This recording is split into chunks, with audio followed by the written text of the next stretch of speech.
Welcome everybody to Fantasy Football G. I'm your host Kat, and game week 1 is technically a bit over, but I mean we got one more game left. But what we're gonna do is we're gonna just do a little quick review, take a look at some players to highlight as to who to watch, maybe possibly who to even swap. We're also gonna take a look at the fantasy Football G league table as well, and then just do a little quick review on my team, see what I'm thinking about looking ahead to game week 2 as well. So without further ado, let's get into it.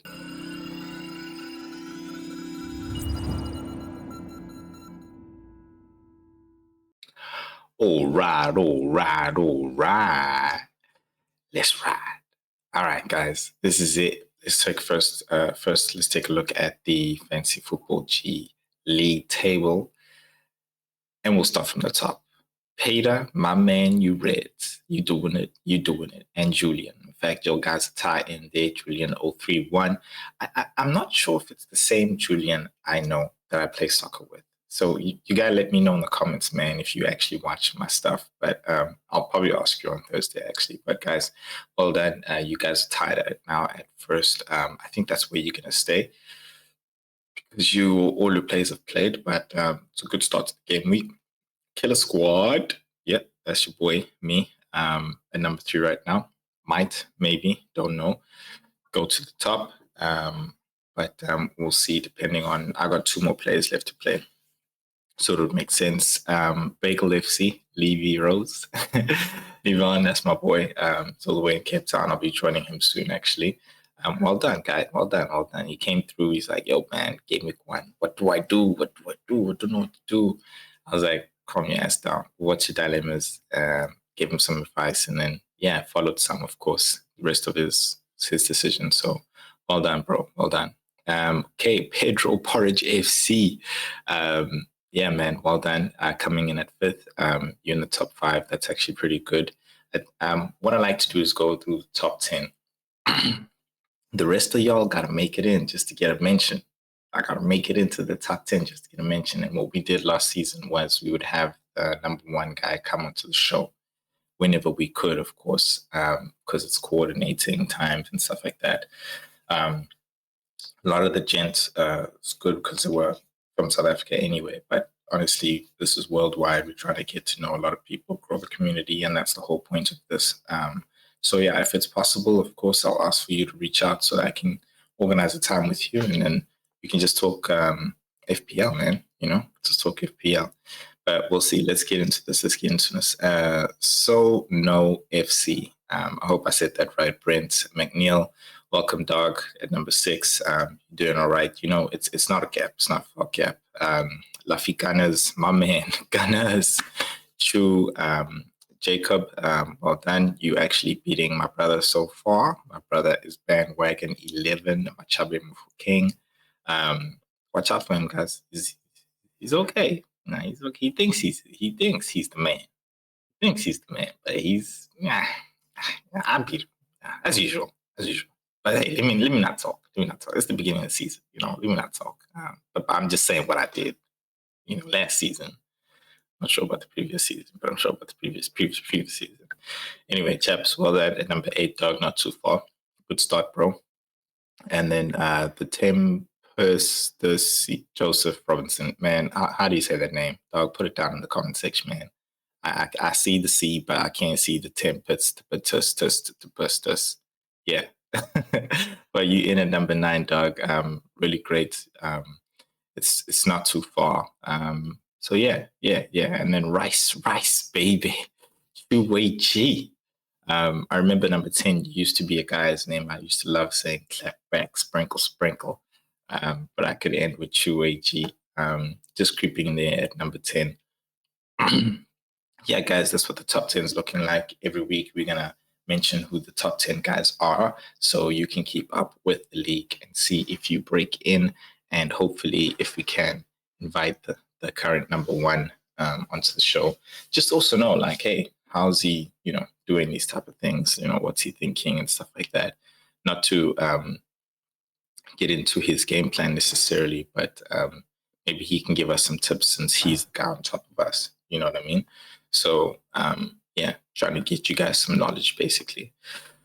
Cool. All right, let's get into the players that we want to talk about. Players to watch and players to swap. So, first things first, the person I want to talk about is Amad Diallo. He started the game ahead of Garnacho. I want to actually say I think we should watch him because interestingly, he was also taking some set pieces, and Casemiro was getting onto the end of those. And regardless of whether Casemiro or Maguire, I think the mere fact that this guy is taking set pieces, he's definitely someone to watch at 5.0. I think he's like another Rodgers potential. I also was surprised that he got ahead of Garnacho. The thing is, reason why I say watch and maybe not get is because it's Garnacho. You know, he's going to come in, he's going to have some sense of effect the same way he did. He came in and gave an assist.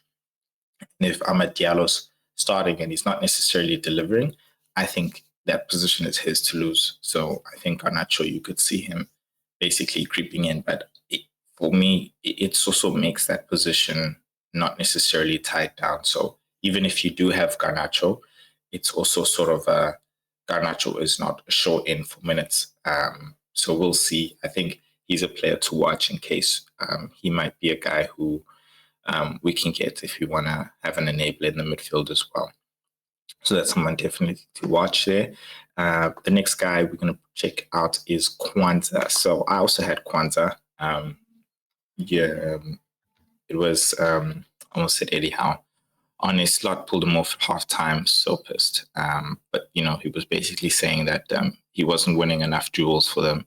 So he brought on Konate, who I guess, you know, the players will have their strengths and their weaknesses. And that's where Konate was coming in strong, just being that physical presence in the defense, winning the balls for them and the duels as well. So it makes you question now, should I swap this guy? Look, a lot of people are saying yes. I think if you started with him, just watch him. Just let's see, calm down, relax, don't be frantic to go head out. I think just watch him, see how it goes. I think if by game week 3 he's hasn't started another one, then I think he's definitely someone to swap out. So yeah, because he's a good playmaker, not playmaker, but you know, person with a ball with his feet. So I think Slot still wants that type of a player, and I think he'll still prefer Kwanzaa over Konate. So definitely player to watch right now. All right, I almost said Bobby Valentino, but Valentin Barco. So he didn't make an appearance. In all honesty, guys, I think this is a player to swap because, you know, this is someone we expected to actually start the season. I don't doubt that he's still going to come in at points and places of the season, whether it's a game week 2 feature, game week 4 feature. But we all know Stupinian has been pictured back into training. So that in itself tells that, like, you know, he's most likely not going to be playing. And if he couldn't feature without a Stupinian there in like the first game week, you know, whether it be on the left or even the right, because I know he can play on both sides as well, then what's his point? What's the future look like for him? So I think just for uncertainty, he's not the correct 4.0 guy to go for. You really prefer someone who's got a bit of certainty like Face. So I would go for another 4.0 that is more that has more certain minutes. So yeah, I would basically swap Valentin Barco there. That's my thinking. All right, let's take a look at Nkunku. Very disappointing first game week. I think that he's a player just definitely to watch. This game was always going to be hard, guys. You know, and yes, I know we're sort of expecting something a bit more dramatic from him, something, you know, but Chelsea, guys, I feel like, you know, honesty, a lot of us are hoping Chelsea guys turn up because they got great prices. Besides Cole Palmer, these guys need to be given like the first few games of the season just to see what they can actually do. And really, for me, that was my approach with them as well. I really want to see, you know, if this team can get off the blocks, and if not, then I'm just staying away from them. But if they do, then you also get to see which player to actually pick. Pedro Porro came in for him as well. So, and it came in for him just before the 60th minute. So that was also kind of like, and this is a guy we were all like, ooh, short in for minutes, you know? So just watching Nkunku, give him time, don't swap him. I think he's definitely going to have some returns in the future. He got good fixtures coming up now, as you can see bottom there. So yeah, I think just watch him. Don't worry. That's really what you have to do with Chelsea, and you had to be prepared to do that with Chelsea. If you took Cole Palmer as well, or any other Chelsea player, you have to just give them the time and see if Maresca can actually do it. So yeah. All right. Another guy we have to also look at is ESR. I wouldn't necessarily okay. Disappointing in the sense of like you wanted more. I don't know. I wanted more. You know, Man United for them is a tough game. It's their first game, and I think ESR did okay, but he just wasn't getting the ball in, you know, in the right places, and you know, had a couple of chances as well. Did some good touches, but just didn't have the type of effect we wanted in the game. Just like Nkunku, his first game was honestly going to be a bit tough. And then like the rest of his fixtures are looking good. He's playing Leicester next. So I think he's someone to definitely keep watch. And yeah, you'll see. I think he'll turn up for Fulham. The reason why I want to talk about him is because I think they are managing his minutes, which kind of sucks. So it's nice. I guess he's at 5.5. It also makes sense with that in mind. But I think he should make it past the 60th minute in this next game. I think Man United was a bit more too much for him, and they needed to change the game, of course, as well, because things just weren't working. So I think just watch, keep calm. I think Smith will come through for you guys eventually. Yeah. Rod. Rico Lewis played a brilliant game. Guy was all over the place, as you can see with his touch map all over the right-hand side. Came in as well on the through the center. So I think he had a really brilliant game, but there's a lot of chatter, you know, between the community saying like, "Oh, he had such a brilliant game. You could keep out Kyle Walker." Don't even kid yourself. If you have Rico Lewis, you know, you should just have him as at 4.5 for that first game, maybe even second game. Kyle Walker's definitely going to be coming in. This guy's like part of the leadership squad. I think vice captain, or if not captain, because I know KDB and him are captain. So I think he's definitely a player to watch in the sense of like if anything happens to Kyle Walker, he's the guy. But I don't think that he's going to be the number one guy over Kyle Walker at all. So if you do need to go back for Kyle Walker, yeah, you can definitely swap him out for Kyle Walker or somebody else. I think he was just filling in for this game and he did really well. So well. Really, really well. But don't get ahead of yourself with Rico Lewis. All right. Ollie Watkins, another guy who had a very disappointing start to the game. But this is what I expected, guys. Like, West Ham was no pushover, bro. You know, like, yeah, these guys beat them, but I knew it was going to be tough. You know, they had some really good signings. They were also playing at home. And Ollie Watkins as well didn't have a full preseason. You know, he was with the England training and then training camp, of course, for the Euros, and then you know came back a bit late and he just got thrown to the squad. So you can see exactly how that affected him. Yeah, I think a lot of people are busy selling him now because they're like, oh, frantically. But guys, just hold on to him, quite frankly. I say that because his turn of fixtures are coming. Game week 3, you can see at the bottom. Yes, they're going to play Arsenal now. But if anyone can make a mark on Arsenal, it's definitely him. So if you decided to go with Ollie Watkins from the start, you should be holding him and going through. This is where patience comes in. Patience. Hold him, go through all the way with him. And yeah, you guys, you should be fine, but just hold him. Don't panic, quite frankly. Yeah, that's my advice there with players to watch, players to swap. So let's take a look at where is this fixture thing? All right. Sorry, guys. Sorry, I keep saying that.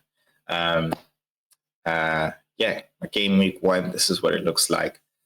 Got 73 points. I paid a bench boost. I guess it worked out with 12 points off the bench, which is really more than I wanted. I had to have 8. I really needed to make more than 8, so I'm happy that I've made 12.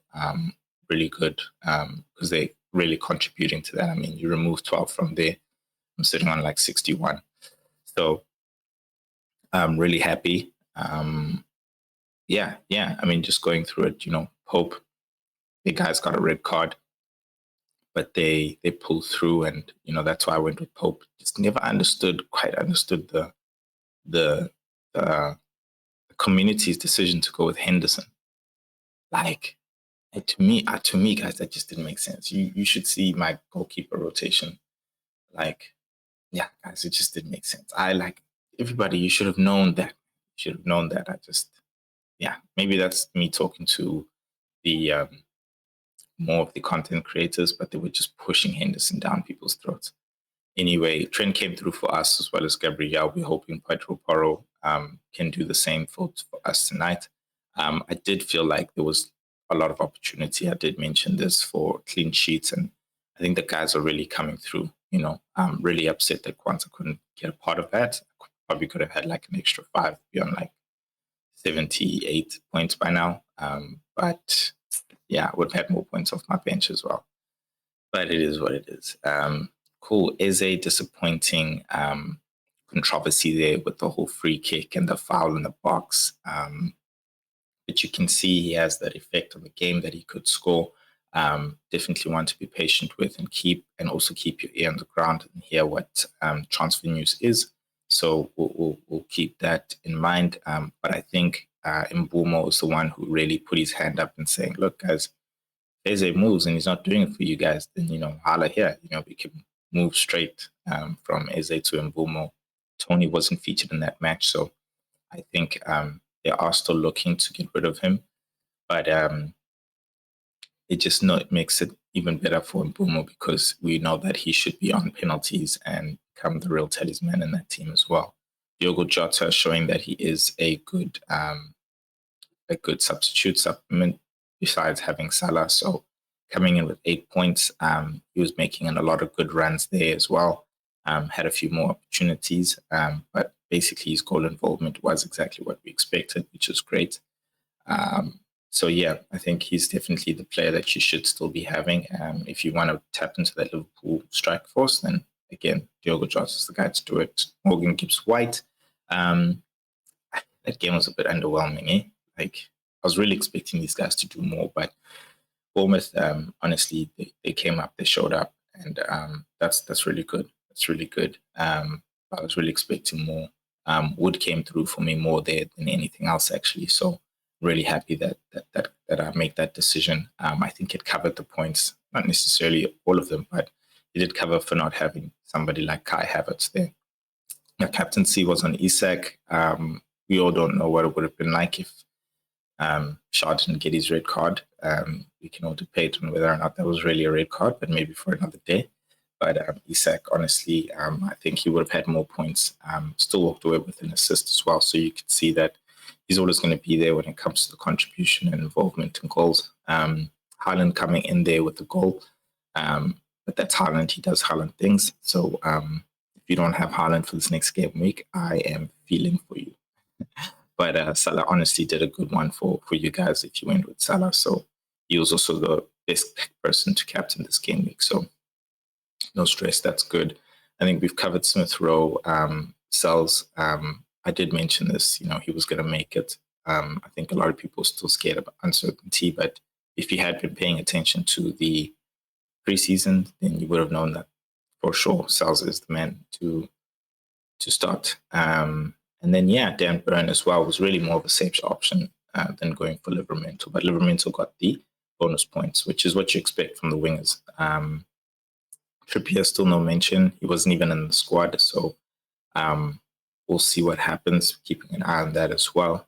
Because I think if they don't sell him, I think he's still a good asset to have. But we'll see what Eddie Howe does, how he treats it, whether or not he does want to integrate him back into the team or just allow Livramento or Hall to really grow in the team as well. Because I know if they don't sell him now, they're most definitely going to sell him at the end of the season or maybe even in January. So we don't know.